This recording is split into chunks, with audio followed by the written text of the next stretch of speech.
Hi, you're watching a special recording session of Agenda Awani. I'm very glad because once in a while I get out of the studio, move into this intellectual congregation of top minds of the world, and I do have several for this great meeting of minds at Prasada in JB. So I'd like to introduce one of them in this episode tonight, Dr. Joseph Runzo Inada. Thank you so much for making time.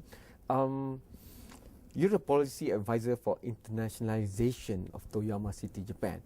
But I'm going to introduce you in my own way of understanding your presentation on stage, because what you essentially did the whole time was just presenting to me what I think is, if you want to build a good city of 21st century that's good for everybody, it must have, first and foremost, the public transportation right first.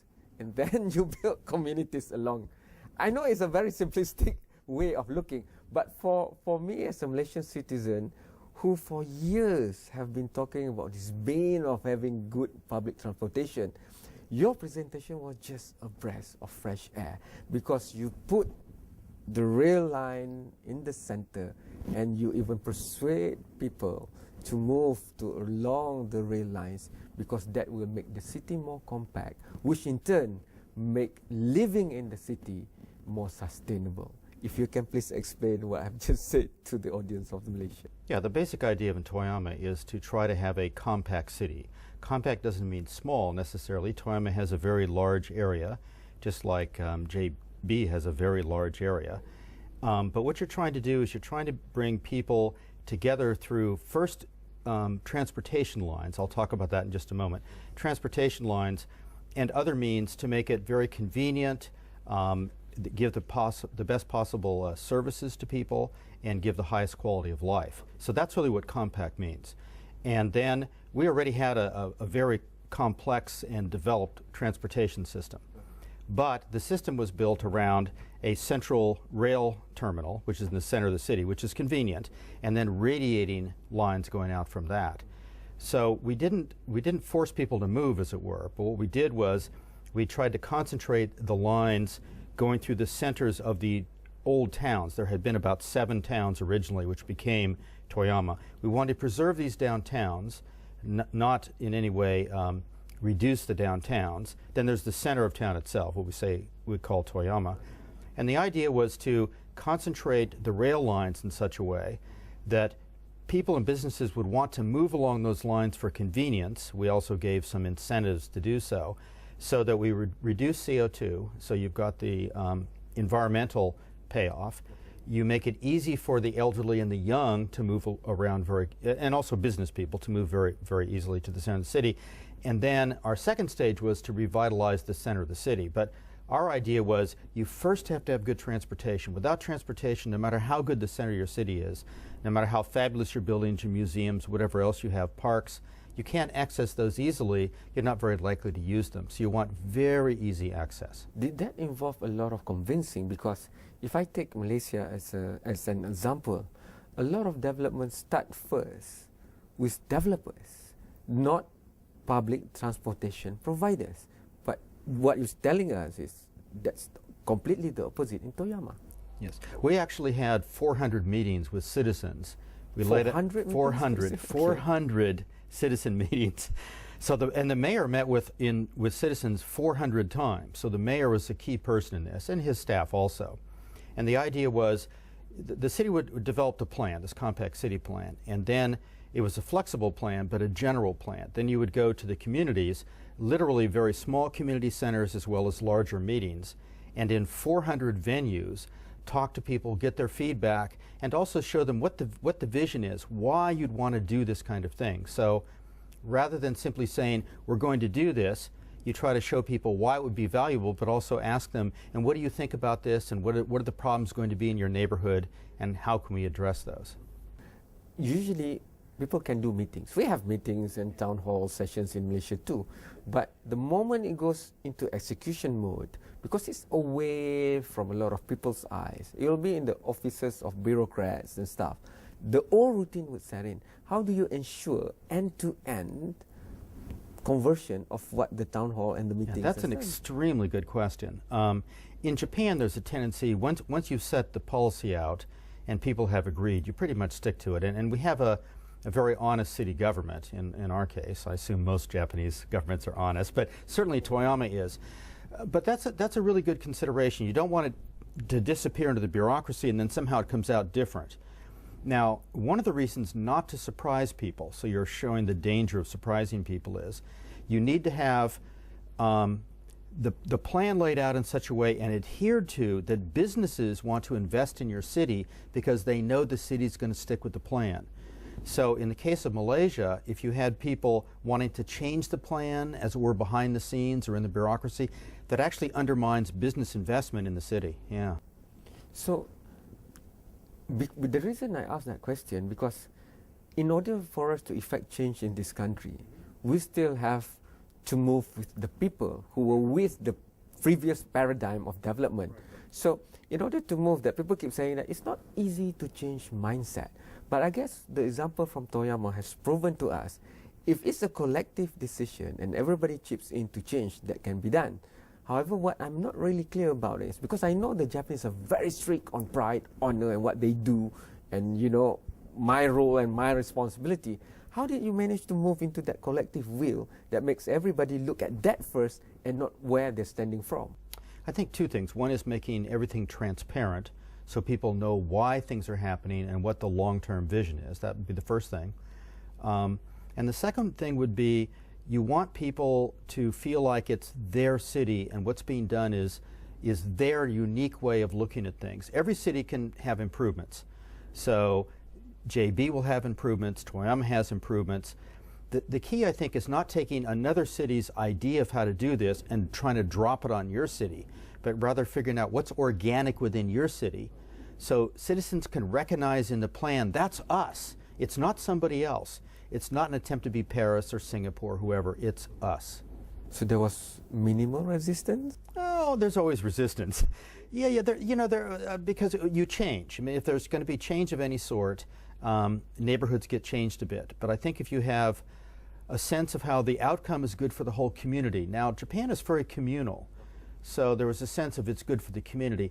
Of course, there are some people who disagree, but you can't convince everyone, but you want the majority of the population coming along. And you had very strong leadership to help this. Yeah. I'm glad you shared that, because I will have to ask you to reverse a few steps back. Rather than talking about policies and execution of it, I will go for the first break in the show. But once we are back, because you're also an environmental filmmaker, so we share, certain commonness.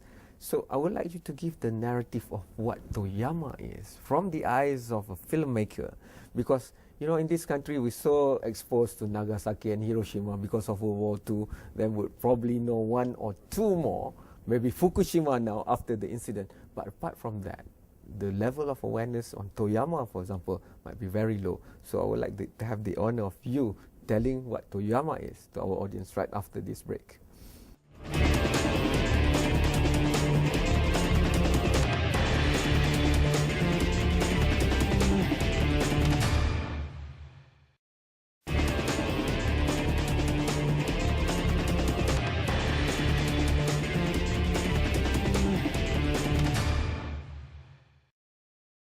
JB wants to be a world city or world-class city. It wants to be the pillar of Iskandar Malaysia. That's why I'm here.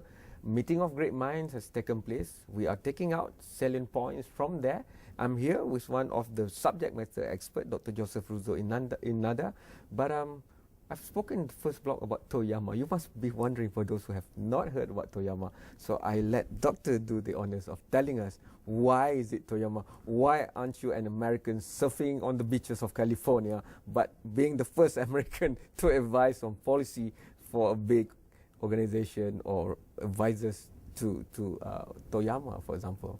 It's a very good question. I was a professor in California, and I discovered Toyama, and I had the same view that you're portraying here. What is Toyama? I had no idea, but I was making a film on the environment, and I shot half of it in the Northwest Territories. I had a rather large crew, and I had a former student who lived in Toyama, and I wanted to shoot the second half of the film in Japan, and so I went to Toyama first and investigated what the filming would be like, and I was just bowled over, completely impressed. It's a very unusual city. It sits on the Sea of Japan, so it's on the northern coast, and it looks up towards Korea, Russia, and China. And it's only about 45 minutes out of Tokyo by plane, but it's over the other side of the Japan Alps. So it has a kind of exclusiveness. It's away from the mega city, as it were. You have the ocean on one side, the mountains on the other. They go up 3,000 meters right behind the city. It's only about 30 kilometers of space. So you're going from ocean to 3,000 meters in only about 30 kilometers. So I went there. I discovered an incredibly clean city. It has water that won the grand gold medal at the Monde selections. The city water, the tap water. You open the tap, just amazing. So you have this very clean environment, a beautiful environment, but you have a high-tech city. It's got computer industry and robotics and so on. So how do you balance that? That was the question. And I looked at that. How are they balancing the economic growth of the city? It's a very wealthy city, a lot of cars and so on. And what I discovered is they have a comprehensive plan to keep protecting the environment as the city grows. And that's what impressed me, and that's why I made them actually the centerpiece of the film. Okay, cool. I remember the first time I went to Stockholm and stopped the car by the side of the road, and they say, you can drink the water from there. I'm like, you're crazy. But I get the picture of what you're trying to say. Yeah, yeah. But moving on from there makes be something about it that make you stick to it, you know, in Toyama. And you're even trying to change the whole makeup of the city to be a compact city that's friendly not only to everybody. It's easy to say that everybody's in, but inclusiveness sometimes has its challenges, and especially for an aging population like Japan, which Toyama is also subjected to this issue, it has to take that into consideration. That's another layer of challenge. Yes. Yes, I had come out of Orange County, Southern California, so very wealthy area, but big houses, big cars, a lot of money, a lot of carbon waste. And I moved to this city that had low impact, very, very good amenities, so it's not about the amenities, but much more modest in scale, much more modest in lifestyle. I like that. First city in Japan to have no free plastic bags, so if you go to a store you can't get a free plastic bag. A lot of things like that I liked. But ultimately a city is about its people. It's not about the buildings or the rules or the laws, it's about the people. And I found the people there modest, which I liked, very intelligent, very hardworking, very committed to the environment. So it's a deep layer in the city. It's not that some people have a rule and you have to do these things. They feel it underneath. Everyone's very committed to this, and I like that feeling. Is that cultural, or? That's a very good question. I think it's part Japanese and partially the city. I don't think it's true uniformly in Japan. There is a deep commitment to the environment in Japan, but this city is quite unusual, very, very unusual. I think it's because you have the mountains there, you have the ocean, you have such a pristine environment, and it's not a mega city, so that helps. It has a lot of outdoor activities available, skiing and other kinds of things. I think that's one of the things. It's a modest area, so there isn't an tendency to use a lot of resources for yourself. And it's traditionally an area that has had a lot of entrepreneurs, people who went out into other areas of the world and did things. So it's an inventive group, but not a group that tends to just acquire money for the sake of money, as it were. So that's part of the atmosphere, I think.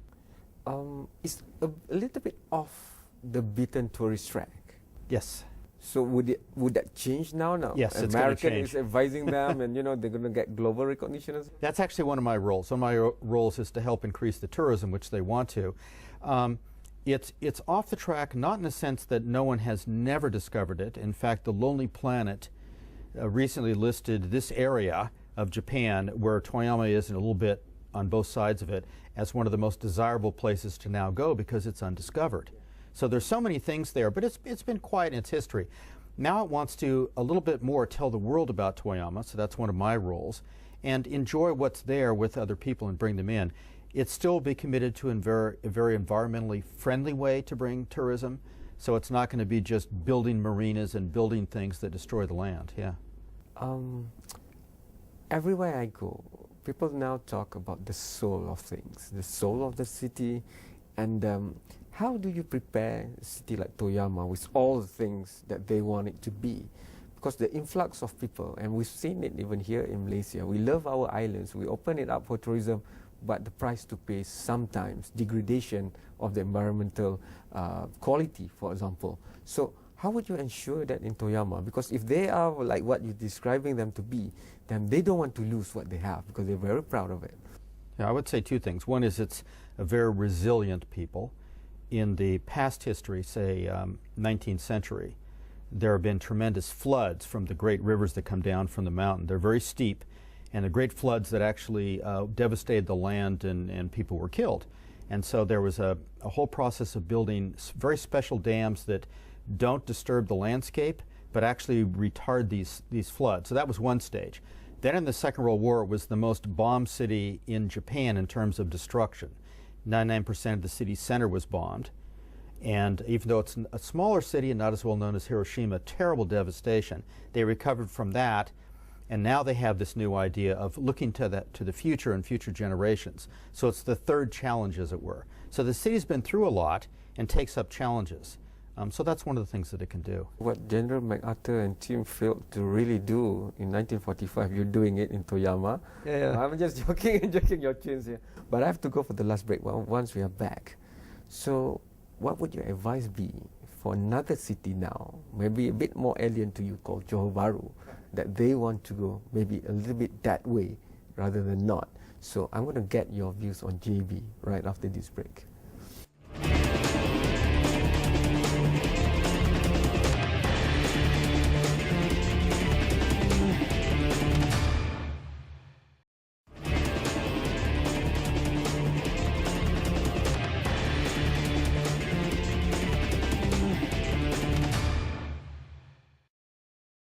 Johor Bahru wants to be a world-class city, a world city, so we're learning from the experiences of others. Toyama is a good example to look at.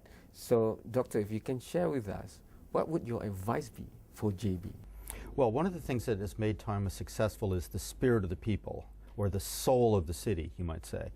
And that's actually rooted in the mountains. It sounds curious, but they're right there, and there's always this sense of connection to the land, the value of the land, the importance of the land. I think JB has that opportunity also. So my advice would be, think about your spirit. What is it that connects you to this place and not some other place? And if you can express that both to yourself, appreciate it, appreciate the land, the connection to the land, and also appreciate that for other people when you say talk to tourists and you're trying to get them to be interested.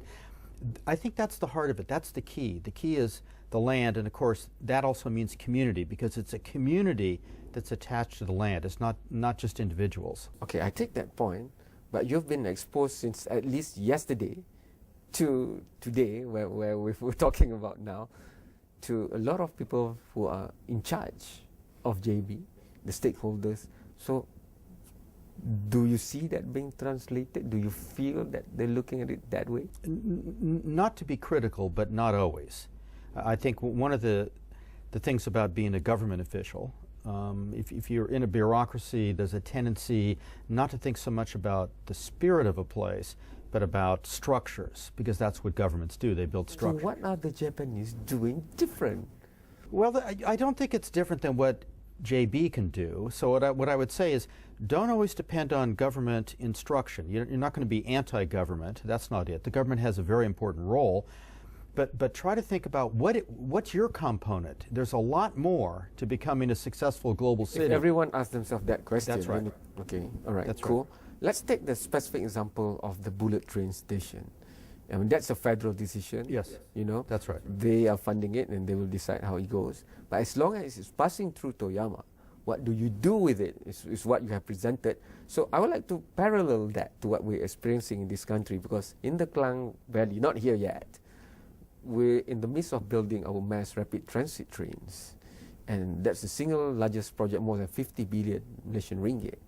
But my point when discussing that project is, as long as we're building a huge mammoth project that's going to be in our eyesight most of the time, rather than not, why can't we start thinking to incorporate other things? It's not just a train station. It can be a hub of cultural activities. For example, when I heard you presenting about how the library is situated at the glass museum and stuff like that, and how the bullet train is just the top layer, underneath you've got the local train, and that you've got the trams. maybe that's the spirit of discussion. If you can elaborate on that specific example a little bit, so maybe the audience here can empathize. Yes, the so-called bullet train or Shinkansen is coming into Toyama, so it'll connect up Tokyo, Toyama, and eventually Osaka. And we have fast trains, but that's the fastest train. That's what's coming in. Now, the fact the train was built is a national issue, and the station as a whole is a national issue. But the city has a lot to say about what's in the station. Now, Toyama is the home of the largest glass artist colony in Japan. It's really the home of glass art in Japan. So the studios and the glass artists are designing glass for our station. So when you go into our station, unlike every other station in Japan, you see locally produced glass art all through the station. So that makes it local, that makes it ours. That's one kind of thing we do.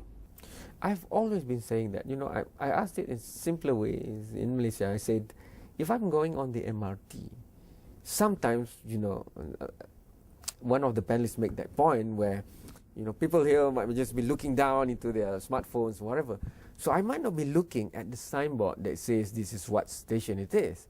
But if I look up, the moment the train is slowly coming to a halt, I could already see what station it is, because it doesn't have to be written. It is a symbol of that particular place in time. And I think that's what's being done by what you have said. Yeah, the Shinkansen, everyone in Japan worries, when it comes to my community, is it going to be a straw or is it going to bring people?